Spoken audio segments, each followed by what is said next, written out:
بسم اللہ الرحمن الرحیم۔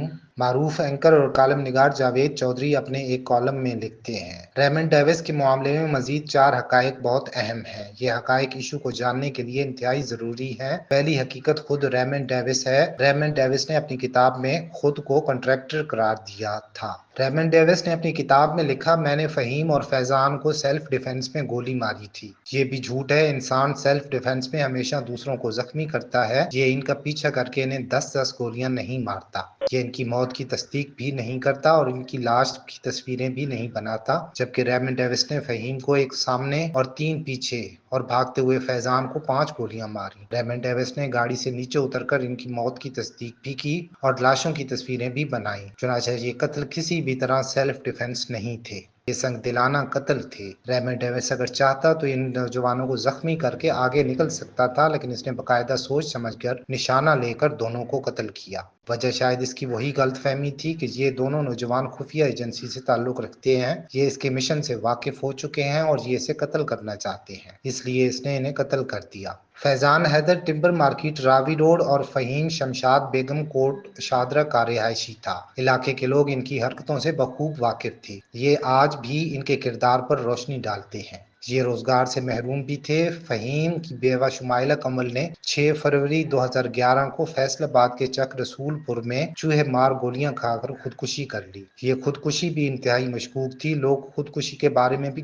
بے شمار جھوٹی سچی کہانیاں سناتے ہیں۔ یہ کہانیاں بھی دونوں خاندانوں کا پس منظر جاننے کے لیے کافی ہیں۔ تیسری حقیقت دید کی رقم تھی۔ ہمیں یہ حقیقت بھی ماننا ہوگی، لواحقین نے دید کی رقم بخوشی قبول کی تھی۔ یہ لوگ انتہائی غریب تھے۔ فہیم اور فیضان روزانہ 10-15 ہزار روپے کا ہاتھ مارتے تھے۔ دونوں خاندانوں کی گزر اوقات اس لوٹ مار سے ہوتی تھی۔ ریمنڈ ڈیوس کی شکل میں ایک لاٹری نکلی اور دونوں خاندانوں کو 10-10 کروڑ روپے مل گئے۔ یہ ان لوگوں کے لیے بڑی رقم تھی، چنانچہ یہ ایک دن میں راضی ہو گئے۔ یہ رقم وفاق کے وکیل راجہ محمد ارشاد نے اپنے ہاتھوں سے گن کر لواحقین کے حوالے کی تھی۔ 20 کروڑ روپے تھیلے میں لاہور پہنچے۔ یہ تھیلا 18 لواحقین کے سامنے کھولا گیا۔ شریعت کے مطابق دید کے حقداروں کا فیصلہ ہوا اور تمام لوگوں میں حصے کے مطابق رقم تقسیم کر دی گئی۔ بقول راجہ محمد ارشاد تمام لوگ مطمئن اور خوش تھے۔ میں نے ان کے کاغذات تیار کروائے، ان کے شناختی کارڈ ساتھ لگائے، ان کے انگوٹھے اور دستخط کروائے اور یہ رقم ان کے حوالے کر دی۔ ریمنڈ ڈیوس کی رہائی کے دن بھی یہ 18 لواحقین عدالت میں موجود تھے۔ مردوں کے چہروں پر اطمینان تھا، جبکہ خواتین رو رہی تھیں، لیکن اس رونے کا تعلق بے انصافی سے نہیں تھا۔ یہ مائیں اور بہنیں تھیں، اور ماں بہن شیطان کی بھی ہو تو وہ بھی اپنے بیٹے کی لاش نہیں دیکھ پاتی۔ چنانچہ خواتین دکھی تھیں،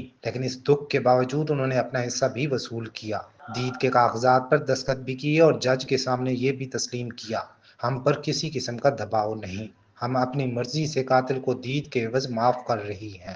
اور یہ بھی حقیقت تھی، دید کی رقم 24 کروڑ نہیں تھی، 21 کروڑ تھی۔ 10-10 کروڑ روپے 18 لواحقین میں بانٹ دیے گئے اور باقی 1 کروڑ روپے وکیل کو ادا کیے گئے اور بس۔ اب ہم آخری حقیقت کی طرف آتے ہیں۔ فہیم اور فیضان کی دید کی رقم دونوں خاندانوں کے لیے تباہی کا باعث بن گئی۔ فیضان کے والد نے ایک دوسری شادی کر لی، جوہر ٹاؤن میں گھر بنا لیا، اس کا پہلی بیوی اور بیٹیوں کے ساتھ پھڈا ہو گیا۔ فیضان کی ایک بہن نے ایک لالچی قسم کے شخص سے شادی کر لی، وہ شخص بھی درمیان میں کود پڑا۔ فیضان کے والد کو غصہ آیا اور اس نے اپنی بیوی اور دونوں بیٹیوں کو قتل کر دیا۔ یہ اس وقت کال کوٹڑی میں سڑ رہا ہے، جبکہ رقم، گھر اور گاڑی نئی بیوی کے قبضے میں چلی گئی۔ وہ کسی دوسرے شخص کے چکر میں پھنسی اور وہ شخص سارا مال لے کر رفو چکر ہو گیا۔ فیضان کی بیوہ زہرا بی بی اور شیرخوار بیٹے کو 2.5 کروڑ روپے ملے۔ زہرا بی بی نئی شادی کرنا چاہتی تھی، یہ رشتہ والد کو پسند نہیں تھا۔ ماں بیٹی کی طرفدار تھی، چنانچہ والد شہزاد بت نے بیوی اور بیٹی دونوں کو قتل کر دیا۔ یہ بھی اس وقت جیل میں ہے۔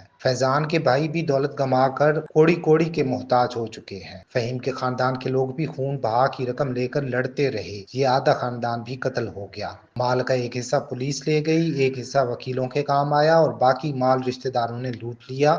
فہیم کا خاندان بھی اس وقت قسم پرسی میں زندگی گزار رہا ہے۔ پیچھے رہ گئی فہیم کی مرحومہ بیوی شمائلہ اور اس کا خاندان۔ یہ خاندان بھی دولت کے لیے لڑتا لڑتا جیلوں تک پہنچ چکا ہے۔ چنانچہ ریمنڈ ڈیوس چلا گیا، لیکن اس کے منحوس اثرات آج بھی باقی ہیں۔ لواحقین آج تک لڑ رہے ہیں، دید کی رقم آج تک خون چوس رہی ہے اور یہ شاید اگلی کئی نسلوں تک ان لوگوں کی ہڈیاں پیستی رہے۔ یہ لوگ اسی طرح عبرت کا نشان بنتے رہیں گے۔